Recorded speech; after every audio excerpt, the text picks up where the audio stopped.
বাড়ির উঠোন কিংবা মাঠে খেলাধুলা নয়, ঘরের ভেতর গর্তে কাটে গোপাল নামের এক শিশুর জীবন।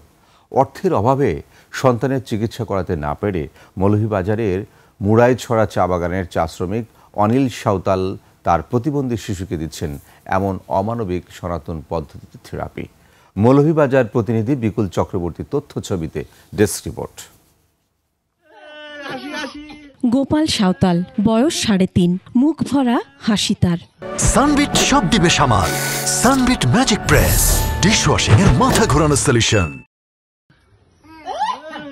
হাসি নেই তার বাবা মার মুখে। তাদের একমাত্র সন্তান গোপাল জন্ম থেকেই প্রতিবন্ধী। সোজা হয়ে বসতে পারে না, আর বসলে ভাঁজ হয়ে পড়ে যায়। অর্থের অভাবে ছেলেকে বড় কোনো ডাক্তার দেখাতে পারেননি বাবা অনিল সাঁওতাল। জানান, সরকারি হাসপাতালের ডাক্তার বলেছেন ফিজিওথেরাপি দেয়ার, কিন্তু চিকিৎসা করানোর সামর্থ্য না থাকায় বাড়িতেই ২.৫ ফুট গর্ত করে সনাতন পদ্ধতিতে দিচ্ছেন থেরাপি আর মালিশ।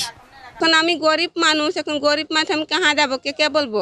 এর লাগে আমি নাই পারাতে আমার নিজের বুদ্ধিটা আমি নিজে করেছি। মালিশ করা, তারাবি করা বাদে কিছুটা মাথাটা যেমন শক্ত হয়েছে, তখন কিছু মাথা সোজা করতে পারে।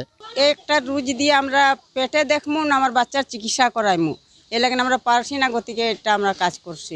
চা শ্রমিক ইউনিয়নের নেতা পঙ্কজ কন্দ জানান, শুধু গোপাল নয়, চা বাগান এলাকায় শতকরা ১০ থেকে ১৫% শিশু প্রতিবন্ধিতা নিয়ে জন্মগ্রহণ করে। অর্থ আর সচেতনতার অভাবে তারা চিকিৎসা পায় না।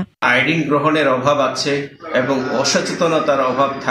অসচেতনতা আছে বিধায় এইগুলো বেড়ে যাচ্ছে।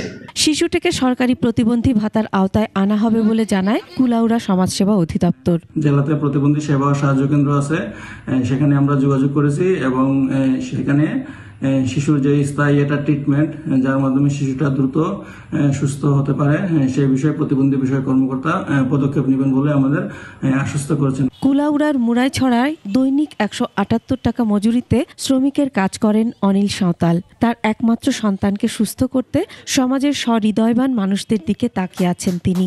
বিশ্বাস, তারা সবাই এগিয়ে এলে গোপাল একদিন নিশ্চয়ই দৌড়বে সারা উঠোনময়। Masum আলিসা, desk report, ২১ television.